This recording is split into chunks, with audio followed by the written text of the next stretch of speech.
우리는 우리를 전파하는 것이 아니라 오직 그리스도 예수의 주 되신 것과 또 예수를 위하여 우리가 너희의 종된 것을 전파함이라.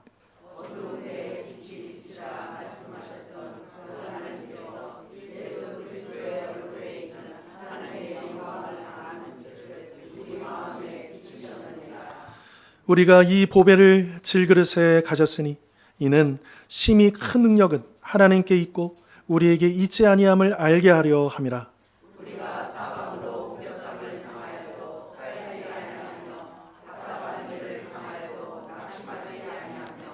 박해를 받아도 버림받지 아니하며 거꾸로 뜨림을 당하여도 망하지 아니하고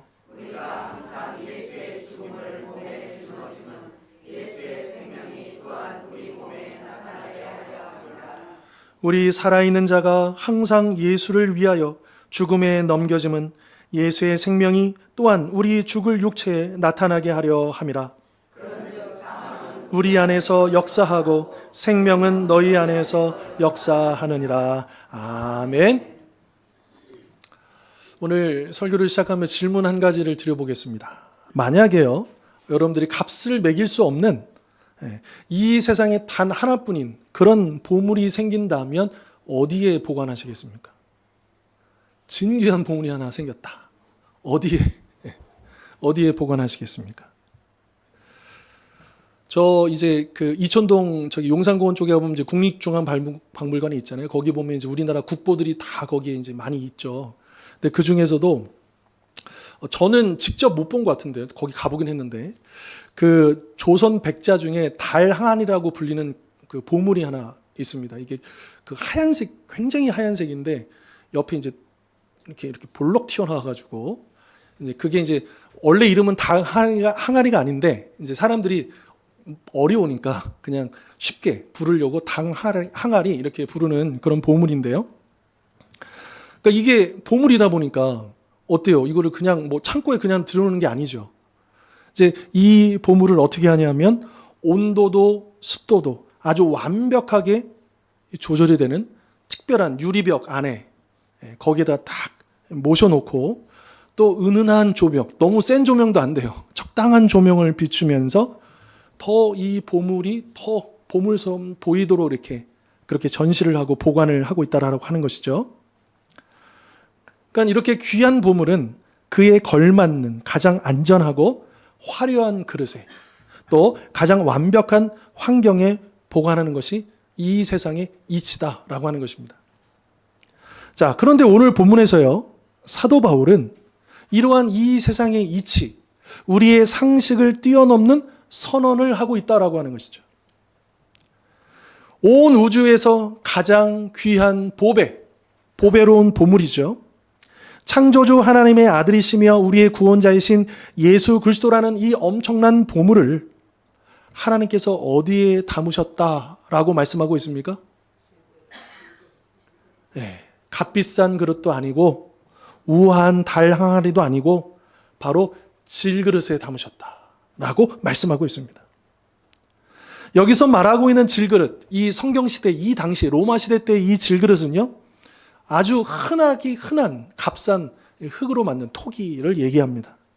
그러니까 오늘날 우리로 치면 시골 장터에서 흔히 볼 수 있는 투박한 뚝배기나 김치를 담는 옹기 같은 것을 의미할 것입니다. 그래서 겉모습은 볼품없고 조금만 부딪혀도 쉽게 금이 가고 깨져버리는 아주 연약한 그릇인 것이죠. 그리고 성경은 바로 우리가 그 질그릇이다 이렇게 말씀하고 있습니다. 곧 연약하고 실수투성이이고 상처받기 쉬운 바로 우리가 보배이신 예수님을 담은 질그릇이다 이렇게 말씀하고 있는 것이죠. 어떻습니까? 이 보배이신 예수님과 또 그 보배를 담은 우리 질그릇이 이게 조합이 어울립니까? 이게 맞다라고 생각이 드십니까? 전능하시고 영원하신 하나님께서 왜 이토록 존귀한 복음의 비밀을 우리처럼 보잘것없는 존재에 맡기셨던 것일까요? 오늘 말씀을 통해서 왜 하나님이 우리를 그런 질그릇으로 부르셨는지, 그리고 그 질그릇된 우리가 어떻게 보배의 빛을 세상에 드러내는 존귀한 사명을 감당할 수 있는지를 우리가 살펴보도록 하겠습니다. 자, 먼저 5절, 6절 보시면요. 이렇게 말씀하시죠. 우리는 우리를 전파하는 것이 아니라 오직 그리스도 예수의 주 되신 것과 또 예수를 위하여 우리가 너희의 종된 것을 전파함이라. 어두운 데에 빛이 비치라 말씀하셨던 그 하나님께서 예수 그리스도의 얼굴에 있는 하나님의 영광을 아는 빛을 우리 마음에 비추셨느니라. 첫째로 하나님이 우리를 질그릇으로 만드신, 질그릇으로 부르신 이유는 우리가 우리 자신을 광고하는 것이 아니라 오직 누구만을 전파하기 위해서요? 예, 오직 예수님만을 전파하기 위해서다라고 말씀하고 있는 것이죠. 지금 이 고린도 후서면 이제 고린도 교회에 보낸 편지 아닙니까? 그럼 로마 시대 때 이 고린도라는 도시는요, 굉장히 화려한 도시입니다. 예, 무역항이 2개나 있고 수많은 사람들이 오고 가고 또 부와 명예와 또 거기에 또 함께 따라오는 타락과 모든 것이 함께 있는, 그리고 서로 경쟁하는 그러한 도시였다라고 하는 것이죠. 그래서 이 사람들은 자신의 사회적인 지위, 또 이제 어떤 그 세상적인 지혜, 또 특별히 화려한 언변, 이런 것들을 굉장히 중요하게 여겼다라고 하는 것이죠. 자, 그런데 왜 사도 바울이 고린도 후서를 썼느냐? 이제 사도 바울이 고린도에서 사역하고 교회를 세운 다음에 이제 다른 지역으로 갔잖아요. 근데 그 다음에 이리와 같은 거짓 교사들이 들어왔거든요. 그러면서 바울이 전한 복음들을 훼손하고 또 특별히 바울을 공격했습니다. 여기에 대해서 이제 바울이 하나하나 반박하고 또 변론하는 내용들이 이제 고린도 후서인데요. 자, 그런데 이 거짓 교사들은요, 어떻게 했냐면 자신들이야말로 예루살렘에서 파송한 유대인 중에 유대인이고, 예, 진짜 영적인 능력을 가지고 있는 지도자다 라면서 자신들을 그렇게 내세우면서 저 바울은 사도도 아니고 뭐냐. 예. 그리고 그가 쓴 글은 굉장히 무겁게, 굉장히 놀라운 글이지만 그의 말을 한번 들어봐라. 얼마나 가벼운지, 보잘것 없는지, 이런 식으로 공격을 하면서 자신들이 얼마나 대단한 존재인가를 드러냈다라고 하는 것이죠. 자, 이러한 맥락에서요, 사도 바울은 오늘 보면 단호하게 선을 긋습니다. 우리는 우리를 전파하는 것이 아닙니다 라고 말하고 있는 것이죠. 요즘은 다 자기 PR의 시대라고 하지 않습니까? 그러니까 예전에는 이제 자기 PR의 시대라고 불렀죠. 근데 요즘에는 좀 멋있는 말을 쓰더라고요. 요즘은 뭐라고 하냐면 퍼스널 브랜딩이라고 씁니다. 퍼스널, 각 개인적인 브랜딩, 브랜드화를 한다는 거예요. 그러니까 이 시대는요, 나만의 개성과 매력, 재능을 브랜드화하는 거예요. 그래서 자기 가치를 높이는 그런 일들을 하는 거죠. 이게 제일 많이 드러나는 공간이 어딘지 아십니까? 아마 이제 우리 성도님들은 많이 안 하시겠지만 우리 젊은이들은요, SNS에 들어가 보면 이 일이 어마어마하게 벌어집니다. 그래서 그 SNS를 보면서 너도 나도 자신이 얼마나 행복한지, 내가 얼마나 멋진 곳에 가 있는지, 또 얼마나 내가 능력이 있는지. 그러니까 그 인스타에 올라오는 그림들을 보면, 사진들을 보면 다 이제 전부가 아니에요. 가장 좋은 것을 선택하고, 또 심지어는 이제 포토샵도 들어가고, 필터도 한번 고르고, 아무튼 중요한 건 뭐냐, 그 SNS를 보면 이 시대의 사람들이 얼마나 자기를 드러내고 얼마나 자랑하고 자기를 뽐내고 있는가, 그러면서 자기 가치가 그렇게 올라간다라고 잘못 생각하고 있는데, 이제 그런 시대를 우리가 살고 있는 것이고요. 이처럼 나만의 브랜드를 구축하는 것, 이것이 바로 이 세상의 방식이다라고 하는 것이죠. 그러나 우리 믿는 사람들, 그리스도의 그 제자들의 삶의 방식은 그렇지 아니하다라고 하는 것입니다. 왜냐하면 우리는 이 시대에요, 인플루언서, 그러니까 많은 영향을 끼치는 그런 존재로 부름받은 것이 아니라 우리는 그리스도의 대사로, 앰버서더, 하나님 나라의 대사로 이 땅에 파송을 받았기 때문인 것이죠. 여러분, 인플루언서들은요, 각종 기교와 수많은 과정들을 통해서 누구에게 시선을 모으려고 합니까? 자기 자신에게 시선을 모으려고 합니다. 그러나 여러분, 보통 이제 우리나라도 보면 각국의 대사들이 파송돼 있잖아요. 그러면 그 대사들의 주목하는 것, 초점을 맞추는 것은 자기 자신이 아니고 자기를 파송한 나라. 또 성경 시대로 비추자면 이 시대도 대사들이 다 있었거든요. 자기를 파송한 왕, 자기를 보낸 그분을 높여드리는데 초점이 맞춰져 있다라고 하는 것이죠. 그러니까 대사들이요, 무슨 옷을 입는가, 어떤 말을 하는가, 그 모든 것들은 다 자기 자신을 높이기 위함이 아니라, 자기를 뽐내기 위함이 아니라 그가 대표하는 나라의 국격과 또 왕의 권위를 높이기 위함이다라고 하는 것이죠. 여러분, 얼마 전에 우리 대통령 부부가 이제 정상 외교를 하고 왔잖아요. 그럴 때 사람들이 주목하는 게 뭡니까? 그 대통령 또 영부인이 또 무슨 옷을 입었다, 뭘 했다, 누구랑 만났다 다 주목하잖아요. 근데 이게 개인을 부각시키기 위해서입니까? 아니면 대한민국을 드러내기 위해서입니까?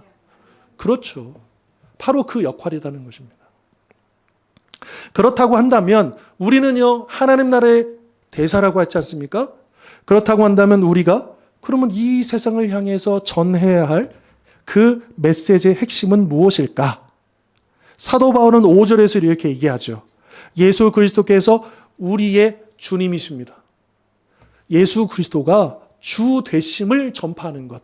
이것이 바로 우리가 하나님 나라의 대사로서 전파해야 할 핵심 메시지다라고 하는 것입니다. 그래서 바울은 내 삶의 주인은 내가 아니라 예수님이시고 그분을 위해서라면 기꺼이 여러분들의 종이 되겠습니다라고 바울은 이야기하고 있는 것이죠. 자, 그럼 이런 고백이 어떻게 가능할 수 있었겠는가? 6절을 보시면요, 그 이유를 설명합니다. 창조의 첫날 빛이 있으라 말씀하셨던 그 창조주 하나님께서 우리의 어둡고 혼돈스러운 마음에 빛을 비춰주시기 때문이다라고 하는 것이죠. 어떤 빛이겠습니까? 예수 그리스도의 얼굴에 있는 하나님의 영광을 아는 빛입니다. 여러분, 사도 바울이 이 빛을 언제 보았냐? 그가 기세등등하게 이 대제사장에게 임명장을 받아가지고 그 다메섹으로 거기에 있는 그리스도인들을 잡아 쳐넣으려고 넣으려고 기세등등하게 다메섹을 가던 그 길에 갑자기 하늘에서 빛이 비치지 않습니까? 바로 그때 바울이 그 빛을 보았다라고 하는 것이죠. 여러분, 깜깜한 방 안에요, 창문도 없고 그냥 아무 빛이 없는 그곳에 손전등 하나 딱 들고 가면 그 방 안이 순식간에 어떻게 됩니까? 환해지는 것이죠. 그런 것처럼 예수님이라고 하는 그 생명의 빛이 우리 마음에 들어오자마자 그 예수 그리스도의 얼굴에 있는 하나님을 아는 그 영광스러운 빛이 우리 가운데 드러나게 되었다라고 하는 것입니다. 이 엄청난 빛을 경험한 사람은요, 더 이상 그 어둠을 밝히기 위해서 작은 촛불을 찾지 않습니다. 이미 광명의 빛을 우리가 보았기 때문에 더 이상, 여러분, 태양이 있는데 반딧불이 필요하겠습니까? 필요 없죠. 우리는요, 이 세상을 바라보는 그런 놀라운 빛을 받았다라고 하는 것입니다. 근데 여기에 보면 이 두 가지 빛을 얘기하죠. 천지 창조 때도 빛이 있었고, 그리고 예수 그리스도를 통한 빛이 있었다. 창조의 빛과 구원의 빛을 얘기합니다. 그런데 이 두 개는요, 창조의 빛은 믿는 자나 믿지 않은 자나 다 주어진 것입니다. 그래서 이 창조의 빛을 통해서 우리가 사물을 분별할 수 있어요. 우리가 지금 볼 수 있는 거잖아요. 이 가시광선을 통해 가지고 우리가 볼 수 있는 것 아닙니까? 이 세상을 분별할 수 있죠. 그러나 예수님을 영접하지 못한, 예수님을 만나지 못한 믿지 아니하는 영혼들은 세상은 분별할 수 있지만 그러나 하나님의 진리는 분별할 수가 없다라고 하는 것입니다. 왜냐하면 바로 이 빛, 예수 그리스도 안에 있는 하나님을 아는 그 영광스러운 빛이 없기 때문에 비록 육신의 눈은 떠서 이 세상은 살고 있지만 그러나 그 영적인 눈은 가려져 있어서 이 세상을 온전히 바라보지 못하고 살아가고 있다라고 하는 것이죠. 여러분, 우리가 읽진 않았지만 여러분 4절 한번 보실래요? 4절 한번 읽겠습니다. 그 중에 이 세상에, 자, 시작.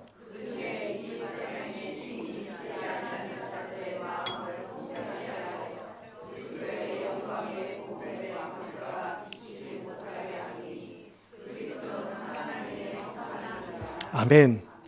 이 세상의 신, 즉 사탄이 믿지 아니하는 자들의 마음을 어떻게 했다고요? 혼미하게 하여서 그리스도의 영광의 복음의 광채, 그 빛이 비치지 못하게 했다라고 분명하게 말씀하고 있습니다. 여러분, 예수님을 믿지 않는 것, 예수님을 알지 못하는 것은 지식의 문제가 아닙니다. 소유의 문제가 아닙니다. 성격의 문제가 아닙니다. 영적인 문제입니다. 사단이 가로막고 있다라고 하는 것이에요. 그래서 우리가 아직 예수님을 만나지 못한 그 영혼들을 위해서 우리가 뭐 해야 됩니까? 그래서 기도해야 되는 거예요. 우리의 싸움은 혈과 육의 대상으로 하는 싸움이 아닙니다. 우리가 싸우고 있는 것은 영적인 악한 존재들입니다. 그들이 어떻게 해서라도 귀를 막고 눈을 가리고 이 빛을 보지 못하도록, 이 진리의 말씀을 듣지 못하도록 막고 있기 때문에, 그래서 우리가 결사적으로 그 영혼을 위해서 기도해야 한다라고 하는 것이죠. 자, 다시 우리 본문으로 돌아와서, 자, 그러면 우리 신앙생활을 한번 돌아보자라고 하는 것이죠. 과연 우리는 가정과 직장과 교회와 사회에서 누구를 전파하고 있는가? 누구를 자랑하고 있는가? 혹시 나의 열심, 나의 봉사, 나의 의로움을 통해서 은근히 나를 드러내고 있지는 않는가? 자녀의 성공을 통해 나의 양육 방식을 자랑하고 싶어 하지는 않는가? 라고 하는 것입니다. 그러나 우리는 예수님이라는 주인공을 빛내야 할 조연이며 그분을 가리키는 손가락에 불과하다라고 하는 것이죠. 사람들이 우리의 삶을 보면서요, 야, 참 괜찮은 사람이네, 이렇게 끝나면 안 된다라고 하는. 저 사람이 괜찮은 사람인데 왜 그럴까? 도대체 저 사람 안에 있는 예수님은 도대체 어떤 분이시지? 라고 그런 궁금함을 일으키게 만드는, 그래서 주님 앞에 나올 수 있는 그 징검다리 역할을 감당할 수 있는 것, 그것이 바로 질그릇된 우리의 첫 번째 사명이다라고 하는 것입니다. 자, 다음 우리 7절로 9절은 이렇게 말씀하십니다. 우리가 이 보배를 질그릇에 가졌으니 이는 심히 큰 능력은 하나님께 있고 우리에게 있지 아니함을 알게 하려 함이라. 우리가 사방으로 우겨쌈을 당하여도 쌓이지 아니하며 답답한 일을 당하여도 낙심하지 아니하며 박해를 받아도 버림받지 아니하며 거꾸로 뜨림을 당하여도 망하지 아니하고. 자, 하나님께서 우리를 질그릇으로 만드시고 불러주신 그 이유는 우리의 강함이 아니라 연약함, 약함을 통해서 하나님의 강함을, 하나님의 위대하심을 가장 선명하게 드러내시기 위해서다라고 하는 것입니다. 왜 하필 질그릇일까요? 바울은 7절에서 그 이유를 이렇게 설명하죠. 심히 큰 능력은 누구에게 있고요? 하나님에게 있고 우리에게 있지 아니함을 알게 하려 함이라. 만약에 우리가 모든 것을 다 갖춘 완벽한 금그릇이다, 이렇게 생각해 보십시다. 우리가 하는 일마다요 다 성공하고요 큰 어려움이 없이 모든 일들을 이루어낸다라고 한다면 사람들은 누구를 칭찬하겠습니까? 네, 그런 우리를 칭찬하지 않겠습니까? 아, 저 사람은 원래 뛰어난 사람이야. 저 사람은 의지가 대단해. 진짜 열심히 했으니까 저렇게 된 거야. 또 때로는 저는 운이 좋아서 그런 거지 등등, 그 모든 영광을 우리 자신에게 돌릴 것입니다. 그러다 보면 하나님의 능력은 우리의 그 화려함 속에 가려지고 우리만 드러나게 되는 것이죠. 그래서 하나님은 의도적으로 깨지기 쉬운 우리와 같은 질그릇을 선택하셨다라고 하는 것입니다. 여러분, 질그릇의 가치는요, 이게 흙으로 만들어졌잖아요. 그 질그릇은 뭘로 만들어졌냐에 거기에 가치가 있지 않아요. 어디에 가치가 결정되느냐? 과연 그 그릇에 무엇을 담느냐? 거기에 가치가 결정된다는 거예요. 그 질그릇 안에 그냥 평범한 물을 담으면 무슨 그릇이에요? 물그릇이에요. 그런데 그 질그릇에 생명을 살리는 약이 담기면 그것은 무슨 그릇이에요? 약그릇이 되는 거죠. 즉 우리의 가치는 우리 자신에게서 나오는 게 아닙니다. 나의 사회적인 지위에서 나오는 게 아닙니다. 나의 어떤 경험이나 나의 능력에서 나오는 것이 아닌 우리의 가치는 거기에 달려 있지 않아요.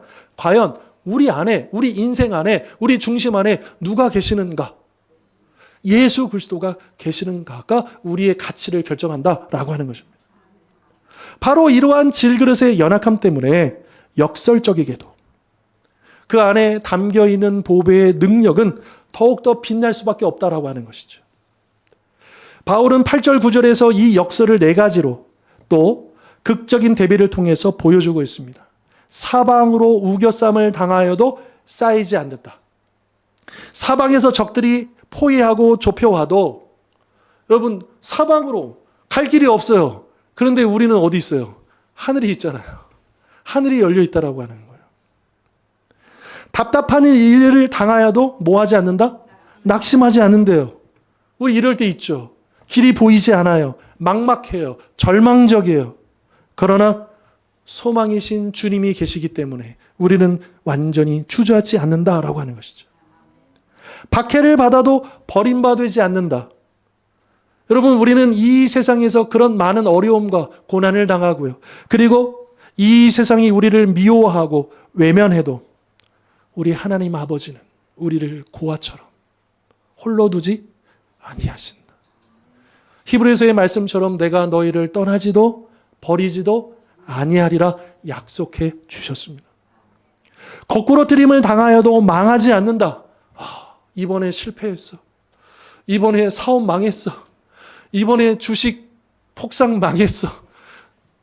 이렇게 할지라도 우리는 그렇게 패배해 보일지라도 언제든지 하나님이 일으켜 세워주시기 때문에 완전히 파멸하지 않는다라고 하는 것이죠. 이것이 바로 질그릇의 신비인 것입니다. 세상의 눈으로 보면 우리는 포위당하고 절망하고 버림받고 패배한 자들처럼 보일 수가 있습니다. 그러나 우리 안에 계시는 보배이신 예수 그리스도의 능력 때문에 우리는 결코 갇히거나 절망하거나 버림받거나 망하지 않는다라고 하는 것입니다. 여러분 구약성경의 사사기에 보면 기드온이 있습니다. 이 기드온이 되게 소심한 사람이거든요. 이 기드온이 항상 수탈을 당하니까 추수를 어떻게 했느냐. 땅을 이만큼 파놓고 그 안에 쏙 들어가가지고 오나 안 오나 그래서 거기서 추수를 하던 사람이에요. 예. 그래서 이것도 빼앗길까 봐 무서워가지고 숨어가지고 이렇게 있는데 그때 천사가 나타나서 기드온을 뭐라고 부르냐. 큰 용사여 이렇게 부르고. 그러니까 처음에 기드온이 이 소리를 듣고 아멘 그런 게 아니에요. 무슨 큰 용사입니까 제가. 저처럼 소심한 두려워서 숨어있는 내가 무슨 용사입니까. 이렇게 나온 거죠. 아무튼 하나님께서 그런 질그릇 같은 기드온을 불러서 쓰시는데 이제 기드온이 성령 충만해서 사람들에게 이제 모여라 했을 때 몇 명이 모이느냐? 32,000명이 모입니다. 그런데 적들은요 13만 5천 대군이에요. 그러니까 13만 5천 대군에 32,000명이 이게 됩니까? 안 됩니까? 안 되죠. 게임이 안 됩니다. 그런데 하나님께서 뭐라 그러시느냐? 야 너희들 너무 많아. 그래가지고 기도원을 통해서 혹시라도 모이긴 모였는데 두려운 사람들 집에 가도 돼. 그랬더니 몇 명이 가느냐? 무려 2만 2천 명이 집에 갑니다. 그럼 몇 명 남았어요? 1만 명 남았죠. 그런데 하나님께서 또 뭐라고 하십니까? 아직도 많아. 아직도 많아. 그래서 하나님께서 한 번 더 어떻게 골라내시냐 하면 물가로 인도하셔서 이제 물을 어떻게 먹는지에 따라서 이제 엎드려서 먹지 않고 주위를 살피면서 신중하게 물을 떠먹었던 몇 명이요? 300명을 골라내시죠. 그러나 여러분 주의하십시오. 이 300명은 용사가 아닙니다. 성경 읽어보십시오. 300명이라고 돼 있지 300용사가 아닙니다. 어떤 사람들은 야 저거 봐. 이 32,000명 중에서 고르고 고른 정의 사람들이야. 아닙니다. 하나님의 의도는 거기에 있지 않아요. 하나님께서는 정의 군대를 모으시려고 그렇게 하신 게 아닙니다. 하나님의 의도는 무엇이냐? 뭐 3만 2천도 게임이 안 되는 거였지만 300명 가지고 13만 5천을 상대한다고요? 이거 돼야 안 돼요? 안 돼요. 불가능해요. 그런데 왜 이렇게 하셨느냐? 이거는요, 하나님이 아니면 안 되는 상황을 만드시는 거예요. 하나님만 의지할 수밖에 없는 상황을 만드시는 거예요. 그거를 우리가 어떻게 알 수 있느냐? 왜 하나님께서 이렇게 사람들을 300명만 데리고 가게 하셨느냐? 그 이유를 하나님이 이렇게 말씀하십니다. 사사기 7장 2절에요. 이는 왜냐하면 이스라엘이 나를 거슬러 스스로 자랑하기를 내 손이 나를 구원하였다 할까 함이라. 뭐 3만 2천 명으로 어찌저찌 해가지고 운이 좋아가지고 뭐 이렇게 돼가지고 만약 이겼다. 그러면 이스라엘이 누구를 자랑하겠습니까? 야, 우리가 잘해서 그런 거야. 우리가 일치단결해가지고 목숨 걸고 싸워서 우리가 이긴 거야. 이렇게 되지 않겠습니까? 그런데 여러분 300명을 가지고는요. 이건 말도 안 되는 상황 아닙니까? 오직 누구만을 높여드리기 위해서? 하나님만을 높여드리기 위해서. 300명을 만드시고 그런 질그릇 같은 사람들을 통해서 하나님의 위대한 능력을 나타내셨다라고 하는 것이죠. 지금 삶의 문제로 인해 사방으로 우겨쌈을 당하고 계십니까? 혹시 앞이 보이지 않는 답답한 일을 겪고 계십니까? 나의 연약함과 부족함이 혹시라도 저주처럼 느껴지십니까? 아닙니다. 바로 그 자리가 하나님의 능력이 임하시는 곳입니다. 질그릇에 금이 가야 합니다. 왜요? 금이 가야 그 틈으로 빛이 새어 나오는 것이죠. 마찬가지로 우리의 깨어짐을 통해서 이 세상은 하나님의 살아계심을 볼 수 있다라고 하는 것입니다. 그래서 우리의 약함은 부끄러운 게 아니고 하나님의 강하심이 임하는 축복의 통로인 줄 믿습니다. 자, 마지막 10절로 12절 보실까요? 우리가 항상 예수의 죽음을 몸에 짊어짐은 예수의 생명이 또한 우리 몸에 나타나게 하려 함이라.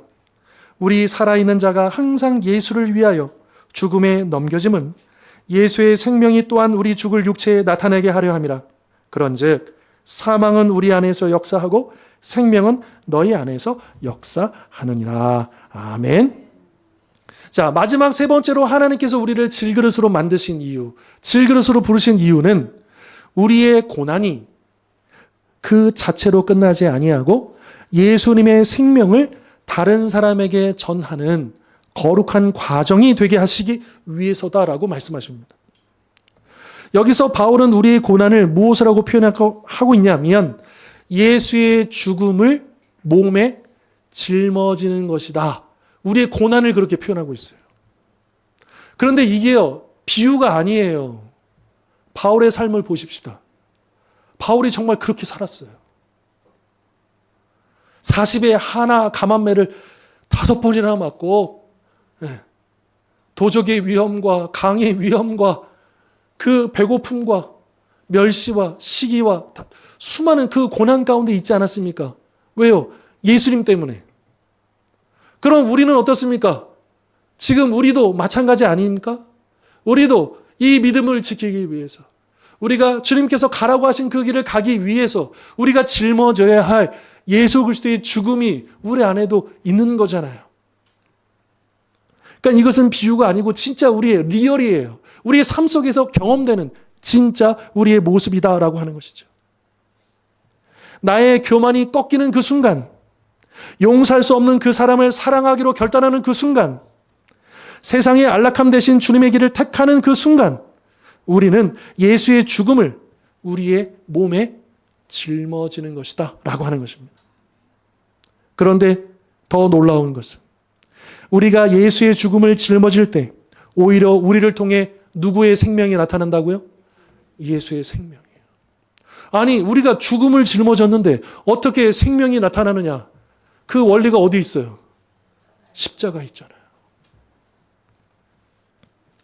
예수님은 요한복음 12장 24절에서 당신의 죽음을 비유해서 이렇게 말씀하시죠. 한 알의 밀이 땅에 떨어져 죽지 아니하면 한 알 그대로 있고 죽으면 많은 열매를 맺느니라. 죽음을 짊어져야 열매가 나올 수 있다라고 하는 것이죠. 이게 영적인 원리다. 십자가의 원리다라고 하는 것입니다. 여러분 혹시 그 일본의 킨츠기라고 하는 그런 도자기를 깨진 도자기를 수리하는 기법, 복원하는 기술이 있습니다.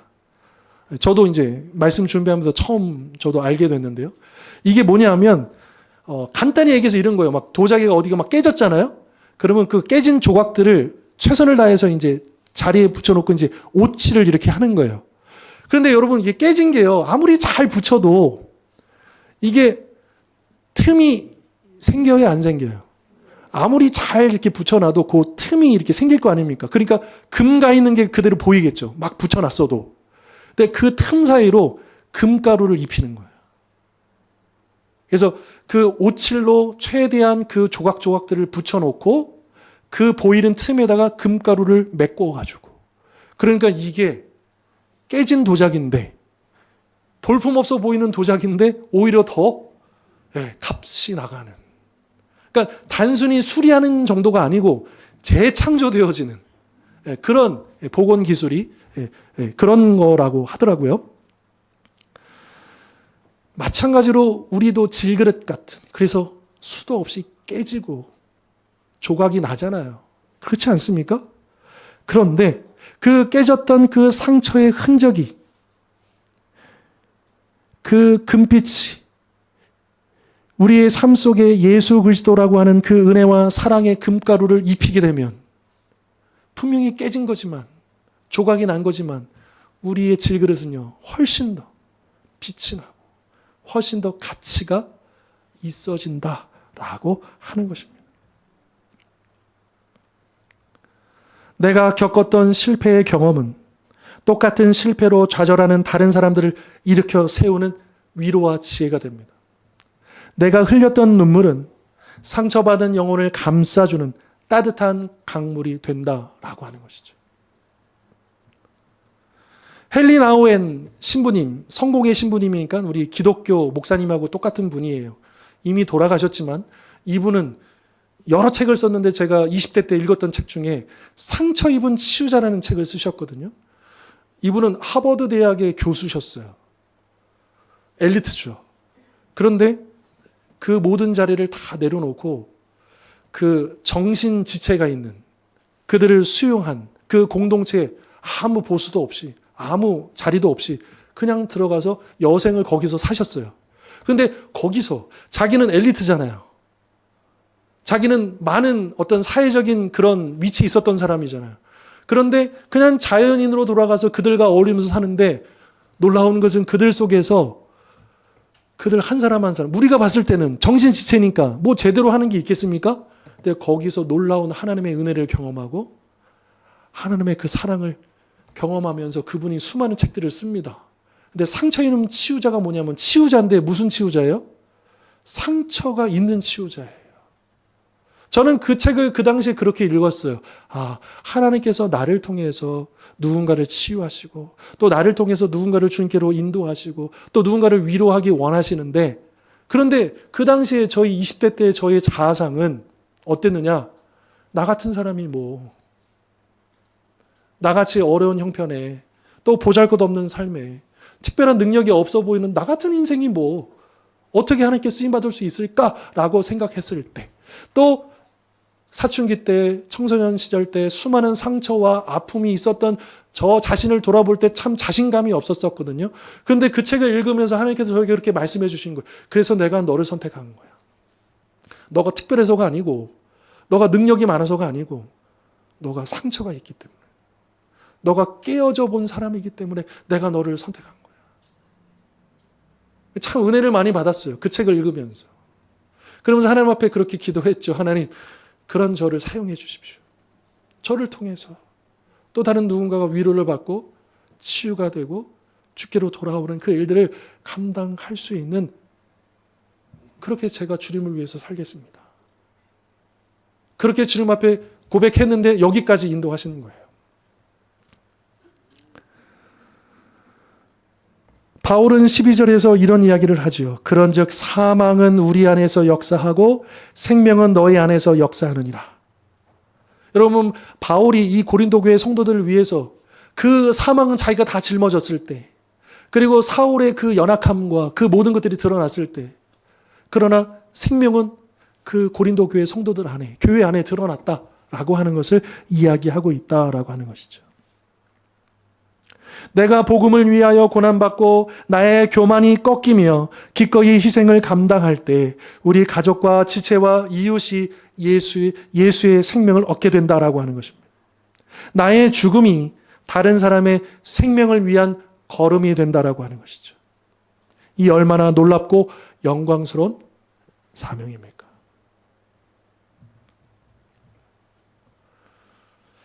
제가 10년 동안 부교육자 생활을 하면서 느낀 게 있어요. 제가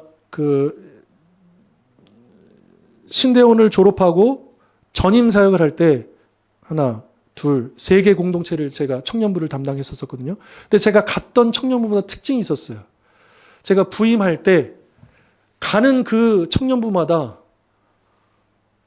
완전히 밑바닥이거나 엄청난 상처가 있거나 그래서 갈라져 있거나 또 굉장히 침체에 빠진 공동체였어요.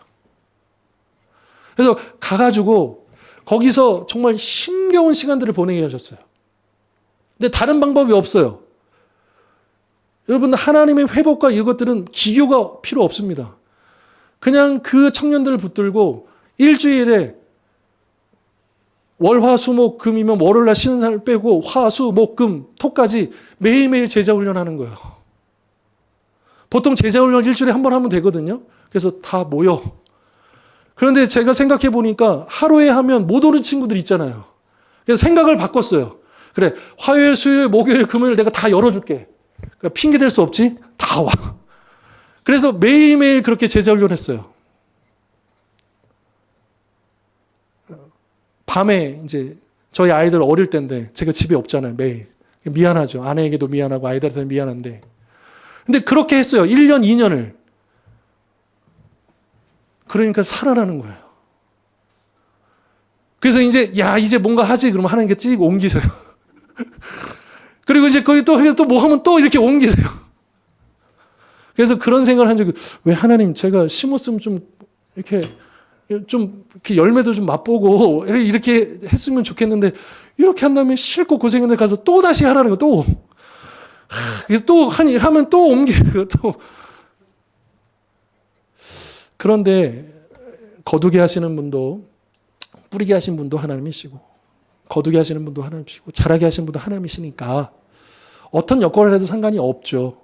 그런데 오늘 바울의 이 이야기를 들으면서 또 이 말씀을 준비하면서 야, 내가 얼마나 놀라운 사명을 감당했었는가. 참 감사하다.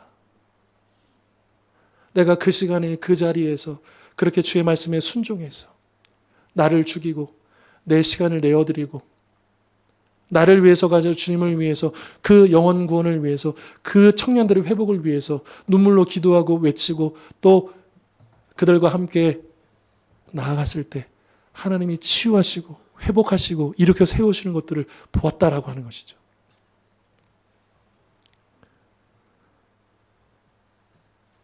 그런데 그 사명은 저에게만 주신 사명이 아닙니다.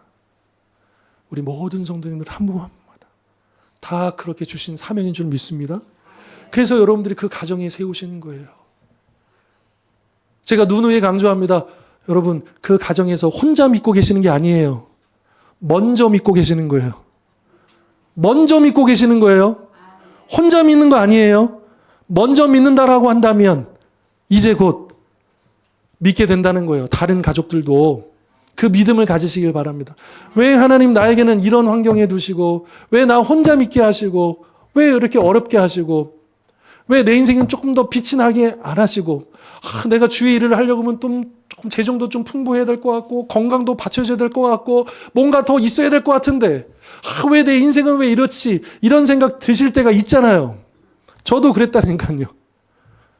근데 그래서 우리를 부르신 거예요. 그래서 우리를 질그릇 같은 우리를 사용하기를 원하시는 거예요. 그래야만 우리 하나님의 영광이 드러날 수 있으니까. 하나님의 능력이 나타날 수 있으니까 라고 하는 것이죠. 이제 말씀을 맺겠습니다. 오늘 우리는 하나님께서 왜 우리를 연약한 질그릇으로 부르셨는지 그 세 가지 이유를 살펴보았습니다.